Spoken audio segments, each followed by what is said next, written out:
everyone! Magandang araw sa inyong lahat! Andito pa rin ang inyong one and only Mama Mia kahit wala tayong video for today's kwento. Yes, wala tayong video kasi wala pa akong ligo. Charot lang!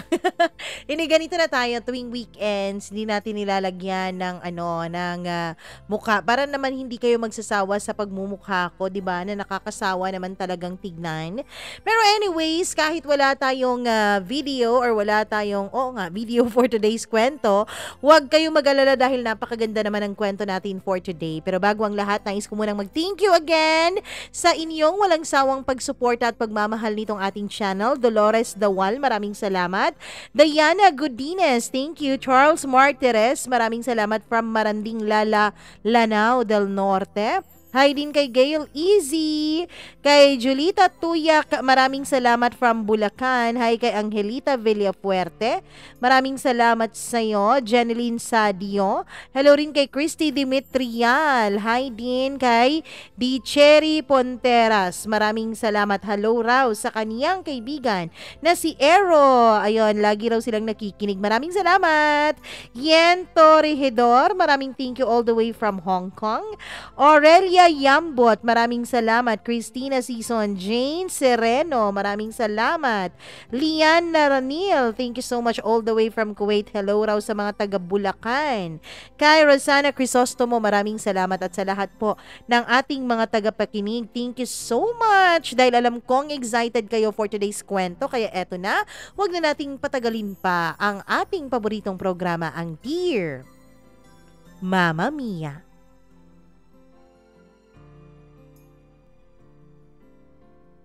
Ang pagmamahal daw ay pagsasakripisyo. Hindi ka raw tunay na nagmamahal kung hindi mo para naranasang magsakripisyo para sa pag-ibig mo. Ikaw, ano na bang naisakripisyo mo nang dahil sa pagmamahal? Dear Mama Mia, magandang araw sa iyo at sa mga viewers and listeners mo. Hindi ko po alam kung may hahanga sa akin pagkatapos nilang marinig itong kwento ko. Pero sigurado naman ako na maraming manghuhusga. Sana po ay wag niyo akong huhusgahan at wag niyong huhusgahan ng mga magulang ko dahil pinalaki nila ako ng maayos. Ako po ang gumawa ng mga maling desisyon at ako po ang responsable kung bakit ako napunta sa ganitong sitwasyon. Mama Mia, itago niyo na lamang po ako sa pangalang Seiya, 32 years old. Iibahin ko po ng konti ang mga detalye sa kwento kong ito para na rin po sa privacy ko dahil ang kwento ko po ay may parte na sikreto pa rin sa pamilya ko hanggang sa kasalukuyan. Mga bata pa po kami ng mga kapatid ko ay sinigurado na po ng aming mga magulang na magkakaroon kami ng magandang future, Mama Mia. Ginawa po lahat ng mga magulang namin upang makapagtapos kaming lahat sa aming pag-aaral. Hindi naman po sa pagbubuhat ng sarili kong bangko, pero sa aming magkakapatid, ako po, Mama Mia, ang may taglay ng tinatawag nilang beauty and brains. Ako po ang naiiba sa aming tatlong magkakapatid dahil ako po ay adopted, Mama Mia. Hindi ko na po idedetalye kung paano ako inadopt ng parents ko dahil hindi naman po dyan tungkol ang kwentong ibinabahagi ko sa inyo ngayon. Ang pinakamahalaga po ay minahal nila ako na parang totoo nilang anak at binigyan din nila ng magandang kinabukasan. Pagka-graduate ko ng college ay tinulungan ako ng aking mga magulang na makapagpatayo ng sarili kong cafe. Childhood dream ko po kasi ang magkaroon ng sariling business at natupad ko po yun sa edad kong 21 years old noon. Naging maganda naman po ang takbo ng business ko, Mama Mia. Pero hindi pa rin ako nakampante doon. Kahit na meron na akong sarili kong negosyo na pinapatakbo, ay nagtrabaho pa rin ako sa isang pribadong company dahil mataas po ang ambisyon ko na maging successful balang araw. Nagbunga naman lahat ng mga pagsisikap ko dahil sa edad kong 23 years old ay nakapagtayo po ako ng aking sariling pamamahay. Sa sobrang busy ko sa pagtupad ng mga ambisyon ko sa buhay, ay hindi ko na po nabibigyan ng oras ang sarili ko para mag-love life o lumandi, Mama Mia. Nagkaroon naman po ako ng boyfriend noong college ako pero hindi ko naranasan ng magkaroon ng long-term relationship noon. Dahil ang tingin ko sa mga lalaki at sa pakikipagrelasyon ay sagabal lamang sa pagtupad ko ng aking mga pangarap. Sa opisina naman ay halos iwas ang mga lalaki sa akin. Dahil ang sabi nga ng best friend ko ay intimidating daw ang dating ko. Isa pa ay dominante daw kasi ang personality ko, Mama Mia, kaya wala siguro talagang nagtatangkang manligaw sa akin sa opisina kahit pa marami namang mga single guys doon. Umiikot ang araw ko sa aking trabaho at sa pagpapatakbo ko ng aking negosyo. Tuwing weekdays ay financial analyst ako sa isang pribadong kumpanya. At tuwing weekends naman ay nasa cafe ako para i-check ang aking mga crew at ang takbo ng negosyo ko. Sa tuwing nasa cafe ako, Mama Mia, ay may nakikita akong mga regular customers namin. At isa doon ay itong mag-asawa na ito. Hindi po lumilipas ang weekends na hindi sila magda-dine-in doon sa cafe. Kaya naman familiar na sila sa akin. Sa tingin ko ay matagal na silang mag-asawa dahil ang tansya ko ay mas matanda sila ng maraming taon kesa sa akin. Maganda at pitit yung babae, samantalang gwapo at matikas naman ang pangangatawan ng kanyang asawa. Isang araw na nasa cafe ako ay nag-dine-in ulit yung mag-asawa.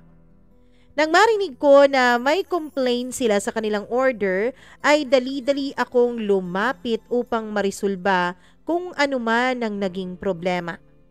Naging maayos naman ang aming pag-uusap at nagpasalamat pa ang mag-asawa sa akin dahil sa mabilis kong pagtugon sa kanilang complaint. Nagpakilala ang mga ito sa akin at itago mo na lang po sa pangalang Cecil yung babae at Arthur naman yung lalaki. Ang sabi nila ay binabalik-balikan talaga nila ang aking cafe dahil sa masasarap na pagkain at mga mababait na crew.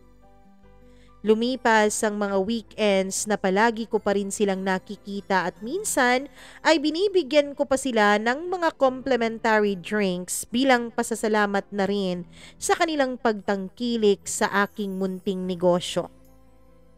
Hanggang sa 3 magkakasunod na linggo ko nang napapansin na mag-isa na lang na mag-dine-in si Arthur. At kinumusta ko ang kaniyang asawa at tinanong kung bakit hindi na niya ito nakakasama. Ayon kay Arthur, Mama Mia, ay meron raw silang konting problema ng kaniyang asawa. Kaya hindi na ito nakakasama sa kanya tuwing pumupunta siya ng cafe.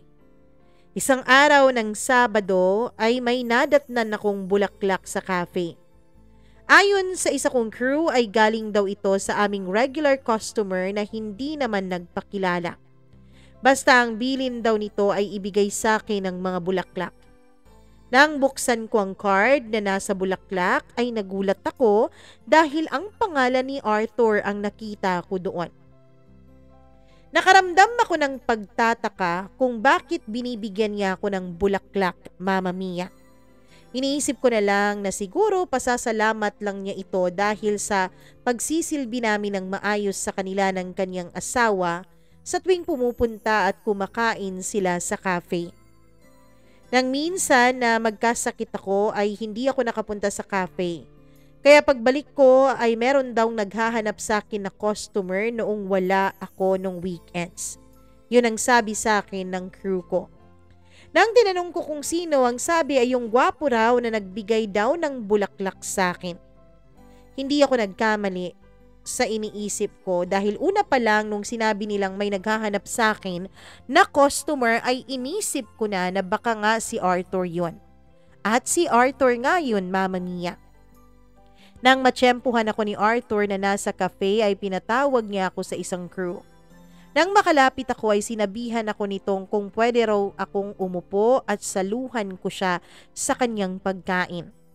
Umupo naman ako pero hindi ko siya sinaluhan dahil awkward kong titignan lalo na at may mga crew ako na nakakakita sa aming dalawa. Ang sabi niya ay gusto lamang niya na magkakwentuhan kaming dalawa habang siya ay kumakain dahil nakakabagot daw na kumaing mag-isa.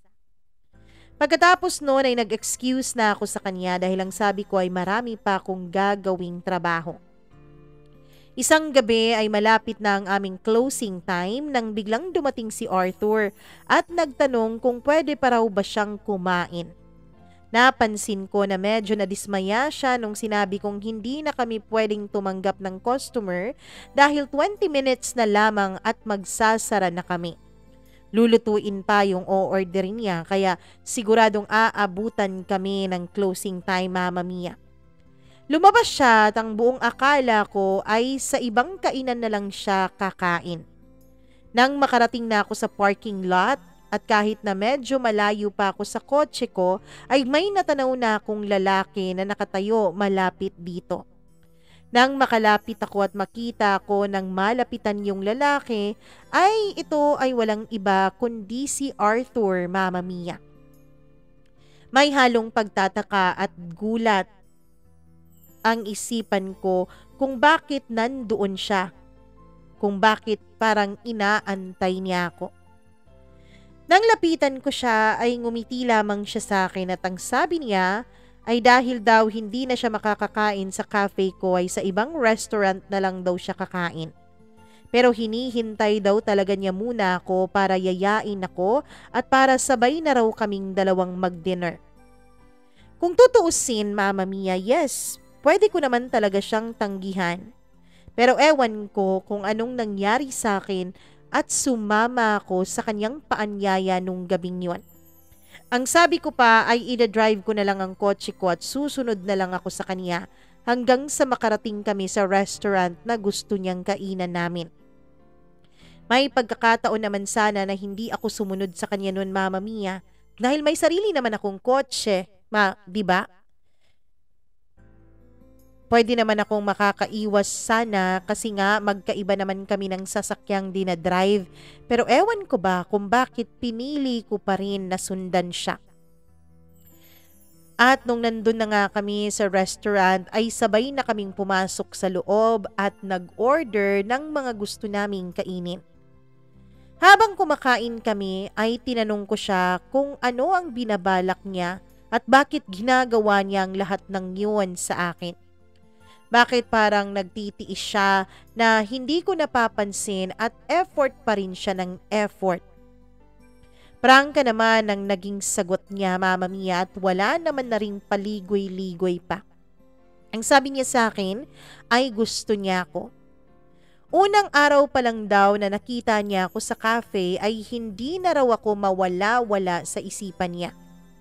Hindi naman po ako nagulat sa sinagot niya sa tinanong ko dahil sino bang lalaki ang gagawa ng lahat ng yon sa babaeng hindi naman ito nagugustuhan, hindi ba? Wala naman sigurong lalaking bibili ng bulaklak, mag-aayang kumain at mag-aantay sa isang babae kung wala naman siyang interes dito. Ang nakakagulat lang talaga nung mga panahon na yon, Mama Mia, ay ang desisyon kong pagpayag sa pagkakagusto niya sa akin. Oo, Mama Mia, hindi ko alam kung saan napunta ang katalinuhan ko nung gabing yon at bakit parang katangahan ang pinapairal ko. Kung saan napunta ang sinasabi kong mataas kong standards pagdating sa mga lalaki. Yes, Mama Mia. Ewan ko ba kung bakit ko ginawa yon. Kahit na alam kong meron namang partner itong si Arthur. Yes, hindi ko nga alam kung tunay silang mag-asawa dahil hindi ko naman sila nakakakwentuhang dalawa. Pero alam ko na nung mga panahon na yon ay meron po siyang partner, Mama Mia. Kaya lang, pumayag pa rin ako. Kinilig pa rin ako sa sinabi niyang gusto niya ako.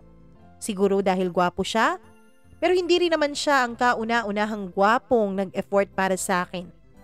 Ewan ko ba kung bakit gano'n na lamang ang epekto niya sa akin, Mama Mia. At nung gabing yon, matapos naming kumain, ay nagkasundo kami na pumasok sa isang hotel. Yes, oo, tama ang iniisip ninyo. Nung gabi din na yun ay may nangyari sa aming dalawa ni Arthur sa kama. Hindi na po bago sa akin yon dahil hindi naman na ako virgin noon, Mama Mia. Meron naman akong mga nakakasiping dati pa. Pero first time ko pong pumayag ng ganun kabilis sa isang lalaki. Pero hindi din naman ako nagsisi, Mama Mia. Hindi din naman ako nagsisi na may nangyari sa aming dalawa dahil pakiramdam ko ay parang dinala ko ni Arthur sa langit nung gabing yon. Oo, pinaramdam niya sa akin kung paano maging isang babae, kung paano na sinasamba ang katawan mo, sinasamba ang pagkababae mo. Sa sobrang busy ko sa mga ambisyon ko ay nakalimutan ko na kung gaano ba talaga kasarap sa pakiramdam ang pakikipagtalik. At lahat ng yon ay pinaalala sa akin ni Arthur nung gabing yon. Nung gabi din na yon, Mama Mia, ay naging official mistress ako ni Arthur. Hindi naman po ako yung tipo ng babaeng clingy at demanding. Naisip ko nga noon, Mama Mia, convenient naman para sa akin ang pagkakaroon namin ng relasyon ni Arthur. Una, dahil siguro may asawa na siya. Yes, Mama Mia. Sinabi niya sa akin may asawa na siya. At dahil nga may asawa na siya, hindi siya magiging masyadong demanding sa oras ko. Ayoko kasi na magkaroon nun ng boyfriend dahil hindi ko po nabibigay ang mga demands ng boyfriend ko dahil sa busy ng schedule ko. At kaya nga convenient para sa akin si Arthur, Mama Mia.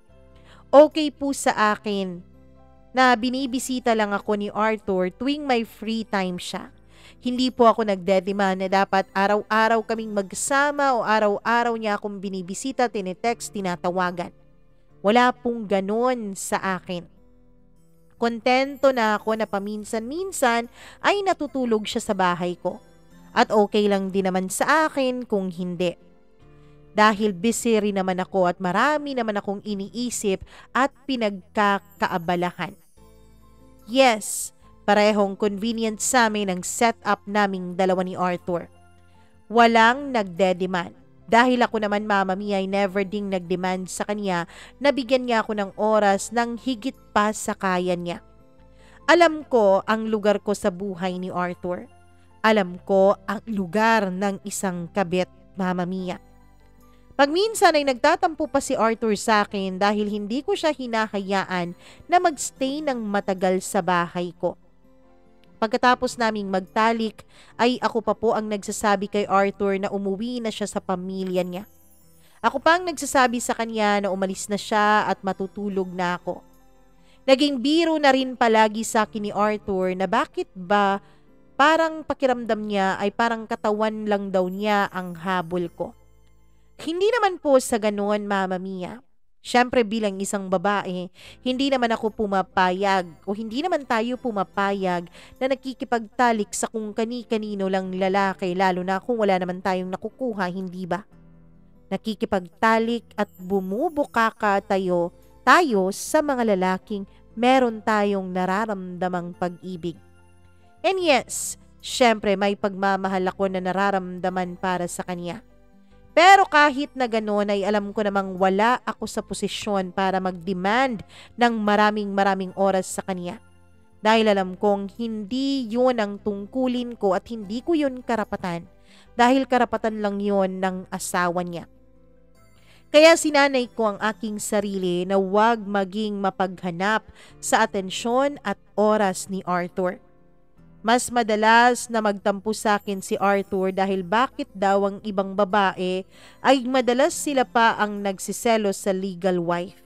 Bakit raw ang ibang mga mistress ay nagsiselos kapag mas pinapaboran o mas binibigyan ng panahon ng lalaki ang kanyang legal wife? Samantalang ako ay pinagtutulakan ko pa siya sa asawa niya. Itinago ko po ang relasyon namin ni Arthur sa aking mga magulang. Siyempre, Mama Mia, sino ba namang kabit ang aamin sa mga magulang niya na kabit po ako? Wala naman, di ba? Alam kong masasaktan ng mga magulang ko kapag nalaman nila na ang anak na iningatan at pinalaki nilang mabuti ay pumayag lamang na maging isang pangalawang babae sa buhay ng lalaking may asawa na pumayag lamang na maging mistress. Ayoko din pong malaman nila na ang anak nilang matalino ay naging bobo na pumili ng lalaking may sabit na. Tanging ang best friend ko lamang po ang nakakaalam sa pagiging kabit ko. Siya lang po ang nasasabihan ko ng sekreto ko. Mabilis na lumipas ang panahon, Mama Mia, at umabot po ng 3 taon ang relasyon naming dalawa ni Arthur. Ewan ko, siguro nga ganun siguro kapag mahal na mahal mo ang isang tao at mahal na mahal ka rin niya.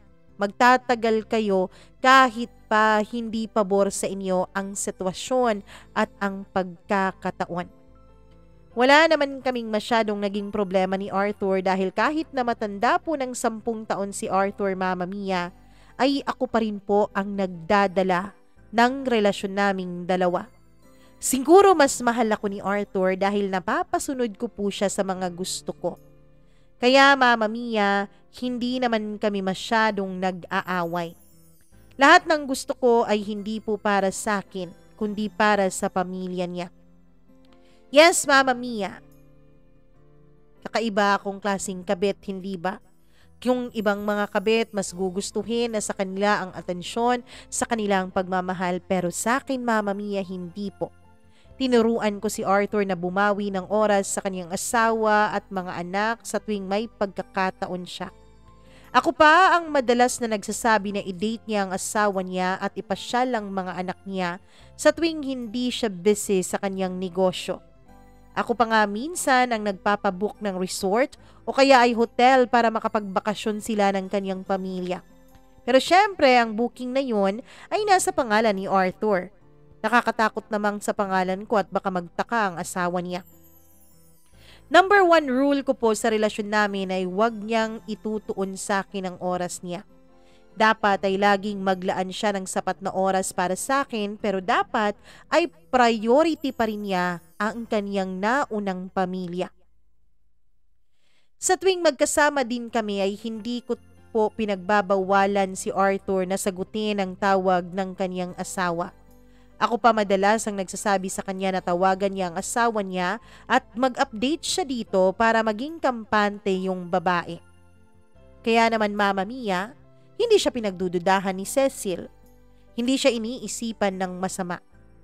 Ang bilin ko pa sa kanya ay mag-I love you siya palagi at maging malambing lagi sa asawa niya.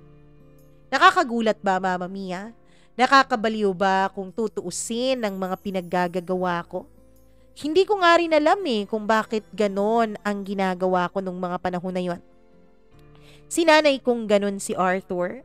Ang nasa isip ko kasi kung magiging maayos ang pagsasama nilang mag-asawa at hindi ito magpapakita ng pagbabago ay walang magiging dahilan ng asawa niya para pagdudahan siya na may ginagawa na siyang kalokohan. Walang magiging rason ang asawa niya para pag-isipan siya na nambababae o di kaya'y may iba ng babae. At kapag naiwasan niya ang pagdududa sa kanya ng kanyang asawa, ay magiging tahimik din ang relasyon naming dalawa. Ang sabi pa nga ng best friend ko ay kakaiba raw akong mistress. Mistress with etiquette, Mama Mia. Ewan ko, ganun siguro Kasi nga, mula po ako sa matinong pamilya. Natatakot din ako, Mama Mia, na baka kapag nalaman at nagkabukuhan ay maiskandalo hindi lamang ako, hindi lamang ang negosyo ko, kundi maging ang mga magulang kong nagpalaki, nag-aruga at nagmahal sa akin. Hindi ko lang talaga alam kung bakit nabobobo ba ako sa pagmamahal o bakit ginagamit ko ang talino ko sa pagiging kabit ko. Na-maintained naming dalawa ni Arthur sa ganong estado ang relasyon namin.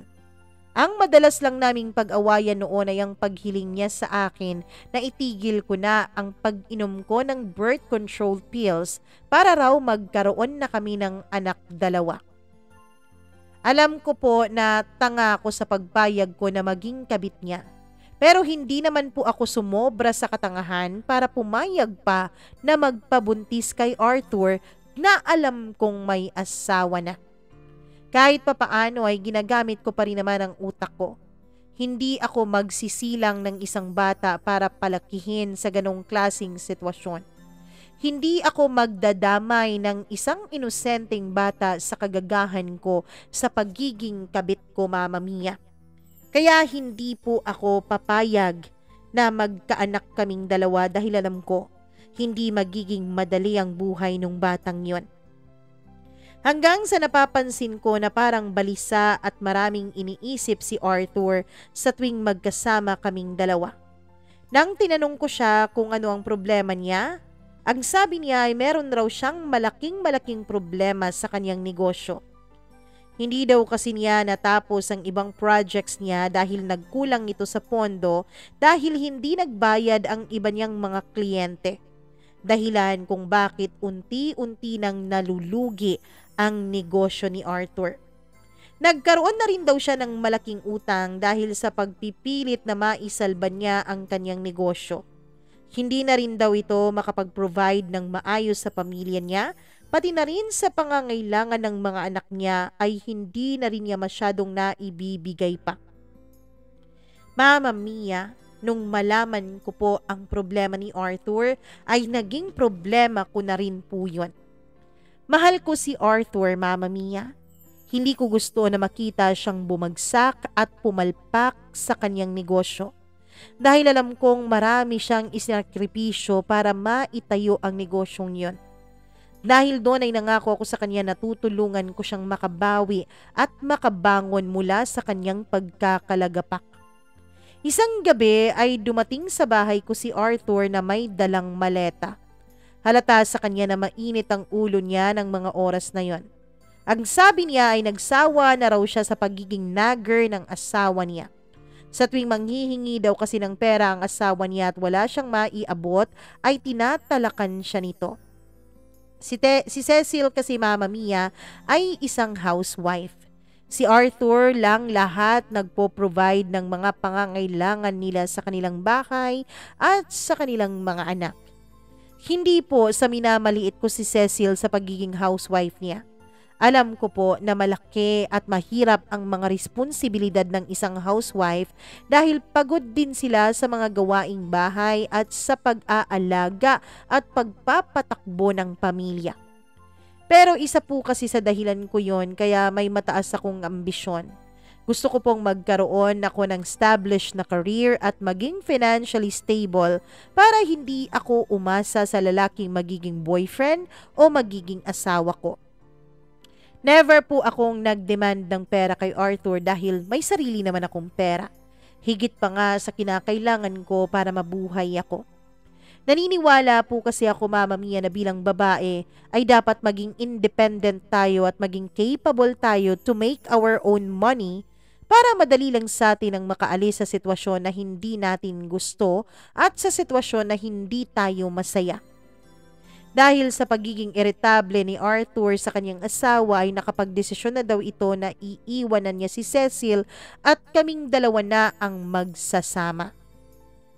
Alam ko po, Mama Mia, na kung ang mga ibang kabit ito ay magiging masaya sila doon na sila ang pinipiling samahan ng kanilang lalaking karelasyon at magdiriwang sila dahil pinili sila ng lalaki.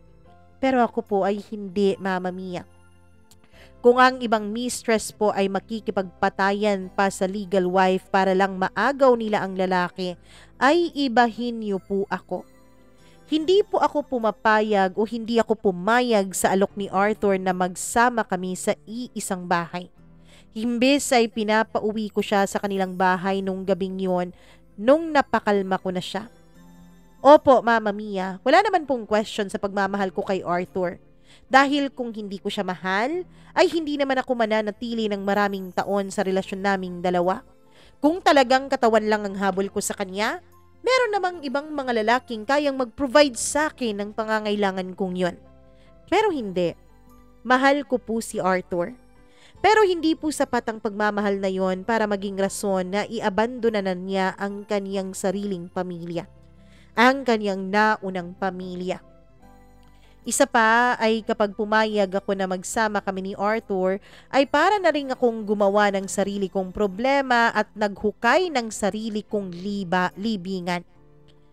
Ang linya ko noon sa sarili ko ay what makes me think na hindi niya ako lolokohin. Kagaya ng panloloko niya sa asawa niya. Kung si Cecil nga na 15 years na silang kasal at meron silang mga anak ay nagawa niya pang lokohin, ako pa kaya nakabit lamang niya? Ako pa kaya na hindi naman niya pinangakuan sa harap ng altar ng simbahan? Sapat na sa akin na ganun lang ang relasyon namin ni Arthur. Nasa-satisfy niya ako sa kama na ibibigay niya rin naman sa akin ang perks ng isang asawa. Bakit pa ako maghahangad ng sobra? Ang sabi ko ay kung pagod na siya sa asawa niya at gusto na niya itong hiwalayan ay desisyon niya yon. Pero wag na wag siyang magpupunta sa akin at wag siyang mananatili sa bahay ko dahil ayokong ako ang maging dahilan sa pag-iwan niya kay Cecil. Nagtampo man po si Arthur sa akin ay naiintindihan din naman niya kalauna ng dahilan ko kung bakit ayokong magsama kami sa iisang bubong. Mama Mia, sobra-sobra po talagang pagbagsak ng negosyo ni Arthur na umabot pa sa puntong ako na halos ang nagbibigay ng allowance sa kanya. Pinapautang ko na rin siya para may maiabot siya sa asawa niya para maiwasan nila ang pag-aaway nilang dalawa. At naaawa din naman po kasi ako sa mga anak niya, Mama Mia. Tinupad ko po ang pangako ko kay Arthur na tutulungan ko siyang makabangon. Humingi po ako ng tulong sa mga magulang ko para pahiramin nila ako ng malaking halaga. Ang sabi ko ay may binabalak akong isa pang negosyo na itatayo, pero nagkulang ang savings ko. Dahil nga supportive naman sa akin ang mga magulang ko, Mama Mia, at nakikita naman talaga nila na meron po akong pagsisikap para sa negosyo, ay pumayag naman silang magpautang sa akin. Ang malaking halagang pinahiram sa akin ng mga magulang ko ay binigay ko po kay Arthur para makabangon ang negosyo niya. Sinuportahan ko po siya at nagtiwala ako na makakabangon siya. Alam ko pong magaling talaga sa negosyo si Arthur. Kailangan niya lang ng isang taong maniniwala sa kanya para magpursige siya. Inalalayan ko si Arthur sa lahat ng mga gagawin niyang desisyon tungkol sa kanyang negosyo. Hindi na lang niya ako mistress nung mga panahon na yon. Nagsilbi na rin niya akong financial advisor, secretary, business partner at supporter na rin. Ako po ang nasa likod ni Arthur noong mga panahon na isinasalba niya ang kanyang negosyo. Kaya proud na proud ako sa kanya nung unti-unti na niyang naibalik sa dati ito at unti-unti po siyang nakakabangon, Mama Mia.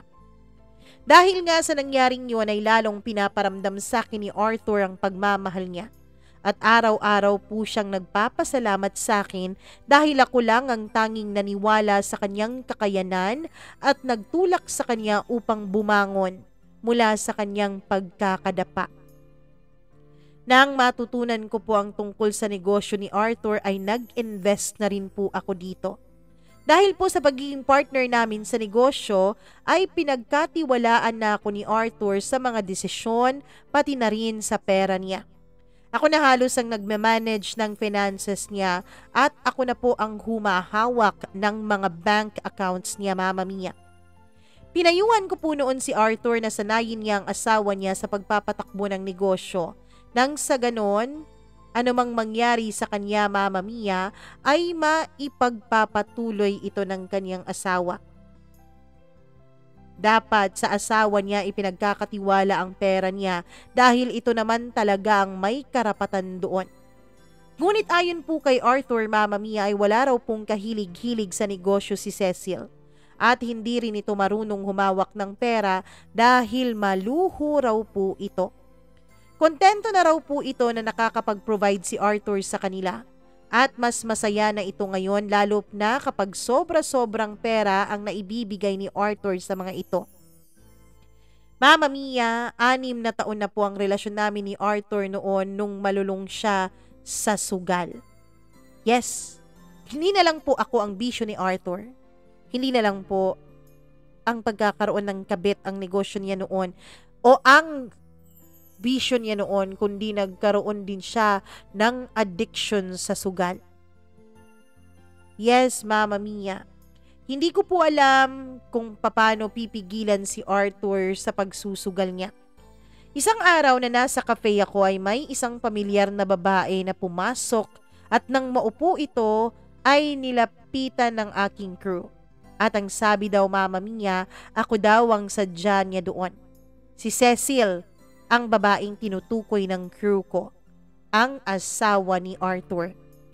Nang makalapit ako sa kanya ay hindi na ito nagpaligoy-ligoy pa sa kung anong pakay niya sa akin. Ang sabi niya ay matagal na raw niyang alam ang tungkol sa relasyon naming dalawa ng asawa niya. Nagulat ako sa mga narinig ko mula sa labi mismo ni Cecil.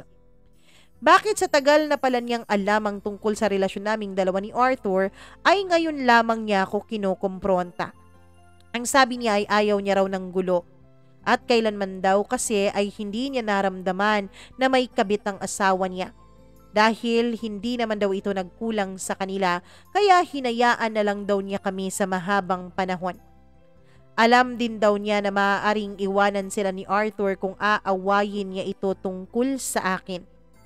Ang dahilan daw niya kaya niya ako hinarap sa araw na yun ay upang kausapin ko raw si Arthur at pigilan ang tuluyang pagkakalulong nito sa sugal.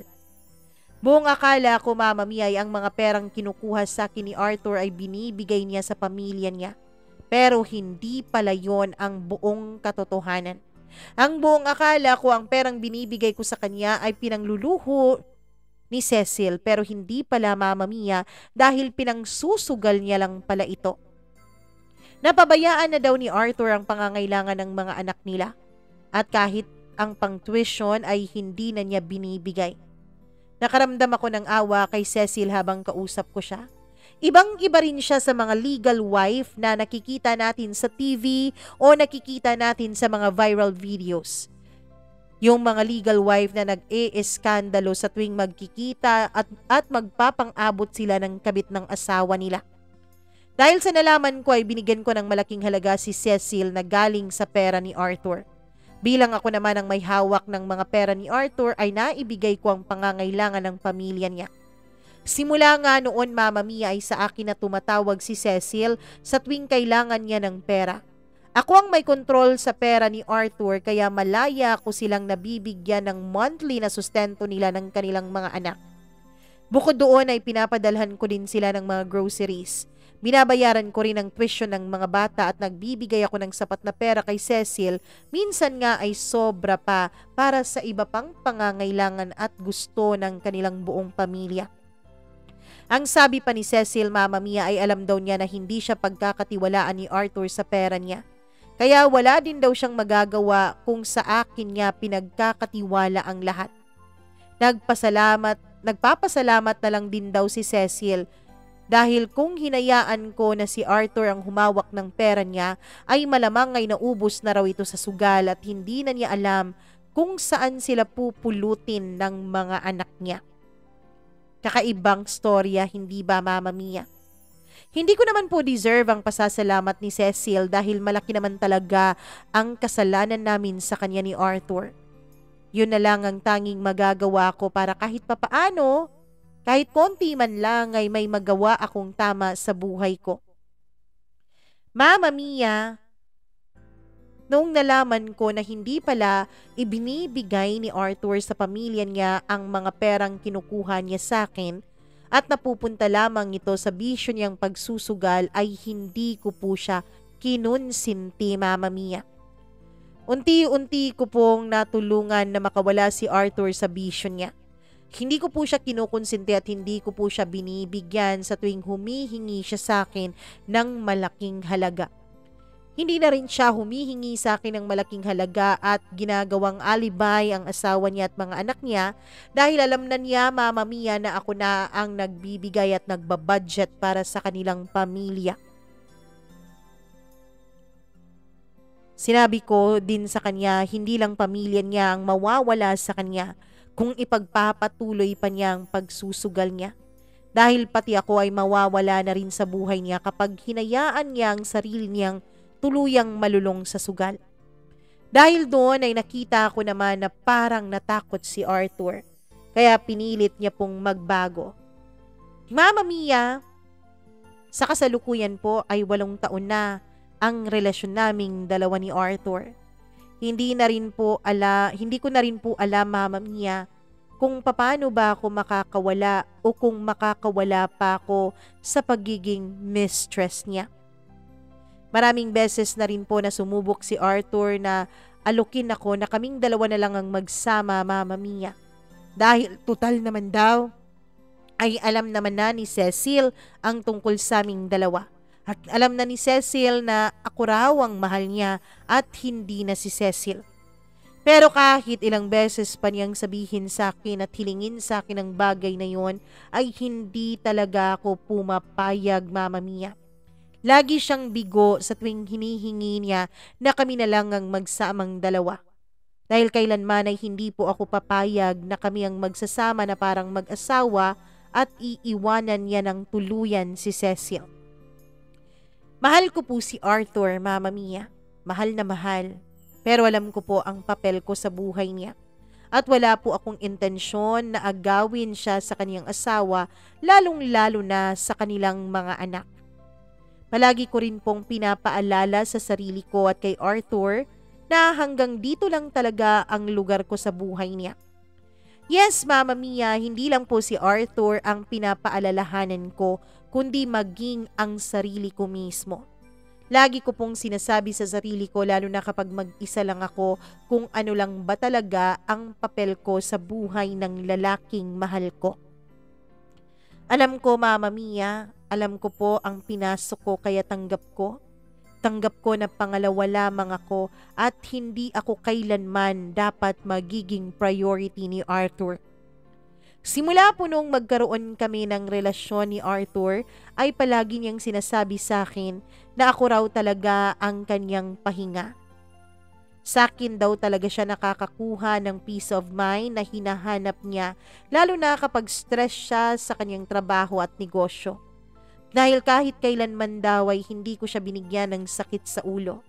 Hinahayaan ko lang siya sa mga gusto niyang gawin, pero dapat ay alam niya raw ang kanyang limitations. Na-realize daw niya, Mama Mia, na ako raw talaga ang mahal niya. Na-realize niya na ako raw ang nararapat na babae para sa kanya. Ako naman ay na-realize ko, Mama Mia, na ang mga lalaki ay hindi lang naghahanap ng ibang babae para maikama. Hindi lang naghahanap ng ibang babae para maibsan ang init ng kanilang mga katawan. Minsan ay naghahanap din sila ng taong makakapagbigay sa kanila ng pahinga. Ng isang tao na makikinig sa kanilang mga hinaing.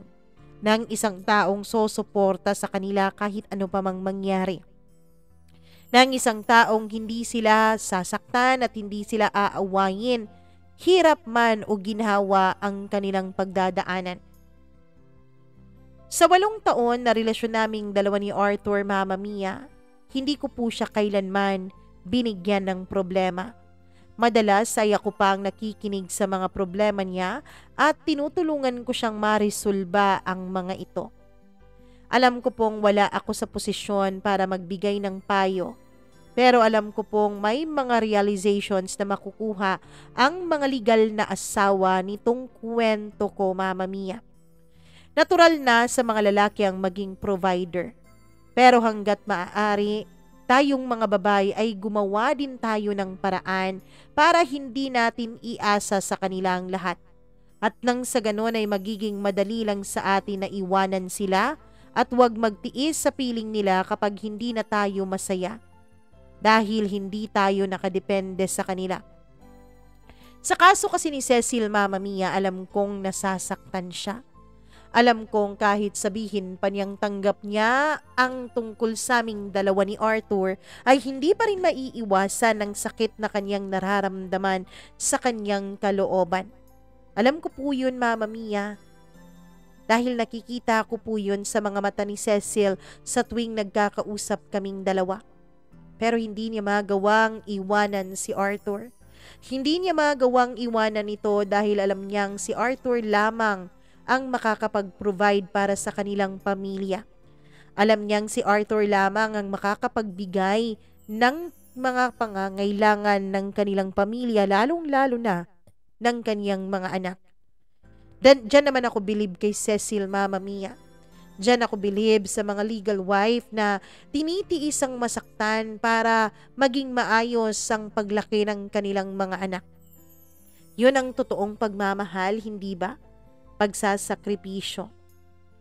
Mama Mia, sa tingin ko po kasi, kaya lang naman nagtitiis si Cecil kay Arthur ay dahil natatakot talaga siya na kapag naghiwalay silang dalawa ay mahihirapan siyang makabangong mag-isa. Lalo na sa mga anak nila. Lalo na't sanay ang mga bata na naka-private school.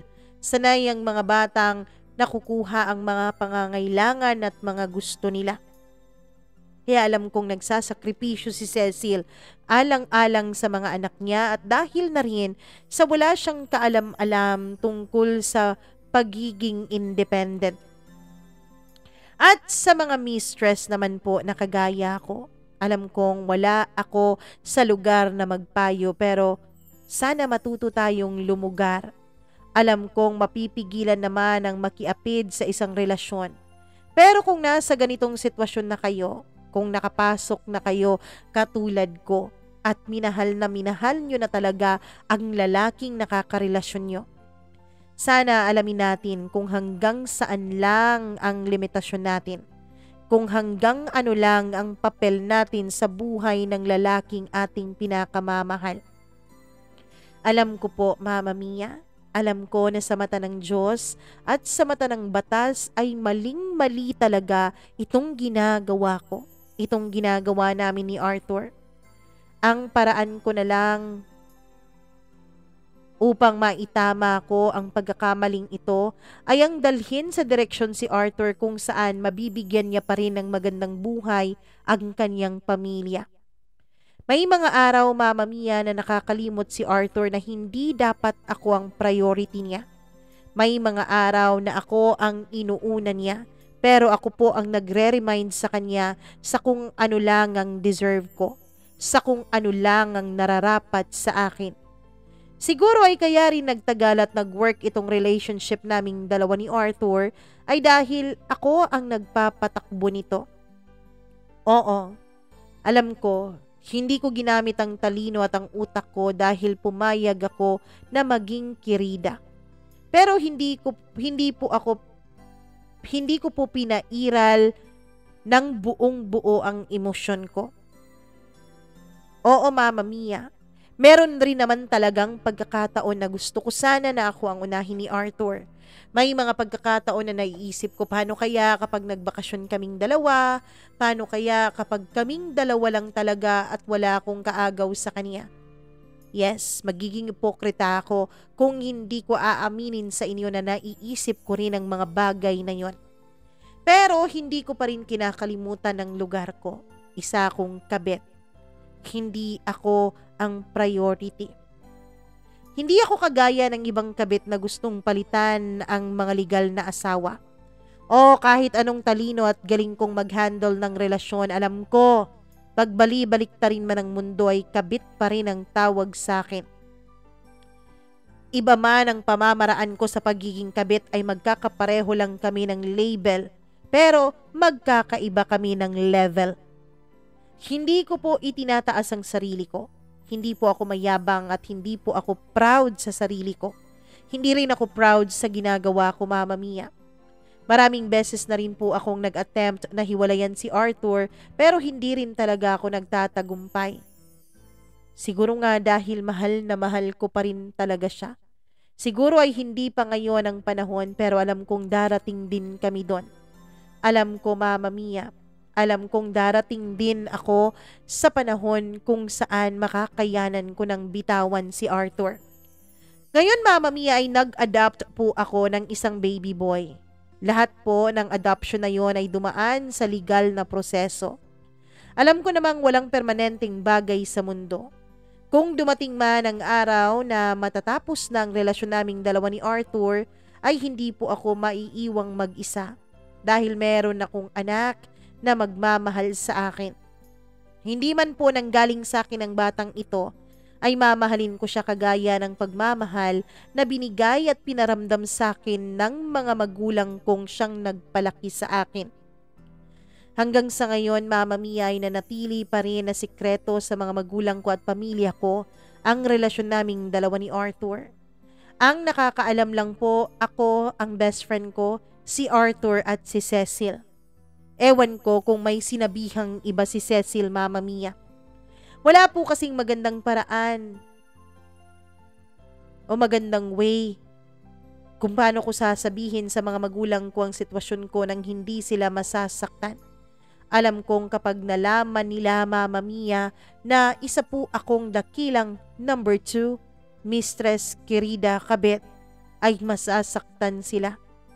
Dahil ang anak nilang edukada at matalino, successful, ay pumayag maging pangalawa at pumayag na makihati sa relasyon ng iba. Hanggang dito na lamang po, Mama Mia. Nag-e-expect na po ako na makakabasa ako ng mga panghuhusga sa comment section dahil kahit anong kabutihan man ang ginawa ko ay mali pa rin ako sa mata ng ibang tao. Maraming salamat po, Mama Mia, sa pagbabasa mo ng kwento ko. More power po sa inyong programa at sana marami ka pang ma-inspire na mag-share ng kanilang sariling kwento. Lubos na nagpapasalamat, Seiya.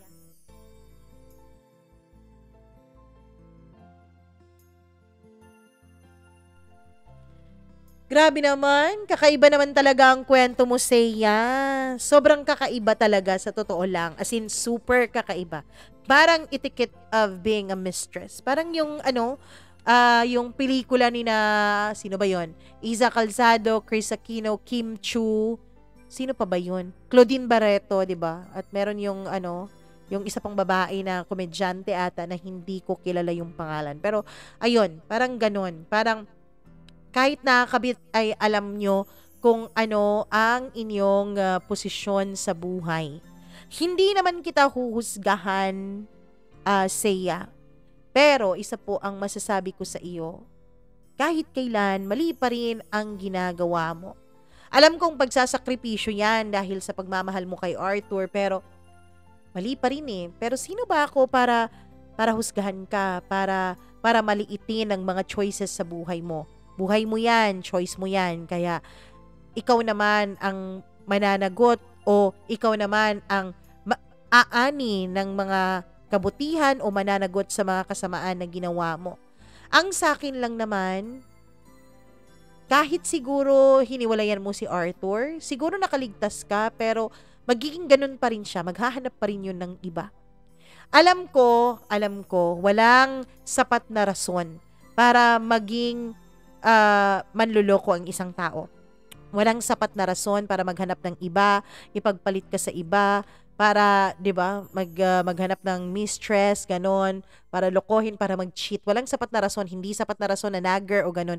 Pero kung makakatulong man, dun sa mga legal na asawa naman tayo makikipag-usap. Kung makakatulong man, dahil nga po, legal tayong asawa, tayo po ay parang partner, katuwang ng ating mga asawang lalaki sa buhay. Katuwang tayo kung nahihirapan sila, dapat andyan tayo para tulungan silang tumayo, para maging matatag sila. O minsan hindi talaga naiiwasan ng isang babae na magiging bungangera, lalo na't iba naman ang pakikitungo ni Arthur dun sa babae o dun sa'yo, Seiya, at dun kay Cecil, 'di ba? Hindi naman natin alam kung anong pakikitungo niya talaga kay Cecil dahil sila lang nakakaalam noon.